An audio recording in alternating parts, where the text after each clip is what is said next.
நம்ம ராகவோட உயிருக்கு ஆபத்து இருக்கு அப்படின்னு சொல்லிட்டு இப்போ இவங்க எல்லாருமே கண்டுபிடிச்சிட்டாங்க. அதாவது இப்போ வந்து பார்த்தீங்கன்னா, ராகவ் இருந்துட்டு எங்க போனாரு? என்ன ஆனாரு? அப்படின்னு சொல்லிட்டு எதுவுமே தெரியாம தான் இருந்துட்டு இருந்தாங்க. ஆனா இப்போ என்னாச்சு அப்படின்னு பார்த்தீங்கன்னா, அந்த ஃபோன் ஸ்விட்ச் ஆஃப் ஆனது. அடுத்ததா வந்து பார்த்தீங்கன்னா, கார் லொகேஷன், ஃபோன் லொகேஷன் இது எல்லாத்தையுமே ட்ராக் பண்ணும்போது, கார் வந்து பார்த்தீங்கன்னா, இப்போ எங்க இருக்கு அப்படின்ற ஒரு லொகேஷன அவங்க ஃப்ரெண்ட் வந்து பார்த்தீங்கன்னா, இப்போ வந்து சொல்லிட்டாங்க. அதனால பிரச்சனை கிடையாது. நேரா வந்து பார்த்தீங்கன்னா, அங்க போய் செக் பண்ணிடலாம்.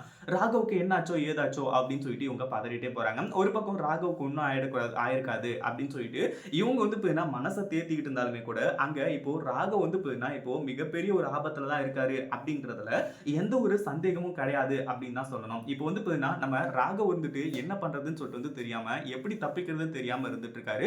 ஏன்னா சுத்தி ரவுடிங்க நின்னுட்டு இருக்காங்க. ஒரு பக்கம் இந்த முரளிகிருஷ்ணன் வந்துட்டு இப்போ பயங்கரமான பிளான போட்டு வச்சிருக்கான். அப்படி இருக்கும்போது வந்து பார்த்தீங்கன்னா, நம்ம ராகவால தப்பிக்கிறது ரொம்பவே கஷ்டமான ஒரு விஷயம் தான். பட் இருந்தாலும் வந்து பார்த்தீங்கன்னா, இங்கிருந்து தப்பிச்சே ஆகணும் அப்படின்னு சொல்லிட்டு அவரோட மனசுக்குள்ளேயும் தோணிக்கிட்டு இருக்கு. பட் இருந்தாலும் இப்போ வந்து பார்த்தீங்கன்னா, நம்ம அபி, அதாவது ஆகாஷ், அனு 3 பேருமே இங்க மாஸ் என்ட்ரி கொடுத்து ராகவ காப்பாத்த போறாங்க. இத பத்தி நீங்க என்ன நினைக்கிறீங்க? இந்த வீடியோ புடிச்சிருந்தா லைக் பண்ணுங்க, ஷேர் பண்ணுங்க. இப்பதான் நம்ம சேனலுக்கு ஃபர்ஸ்ட் டைம் வரீங்க அப்படின்னா, கீழ இருக்க சப்ஸ்கிரைப் பட்டன பிரஸ் பண்ணிக்கோங்க.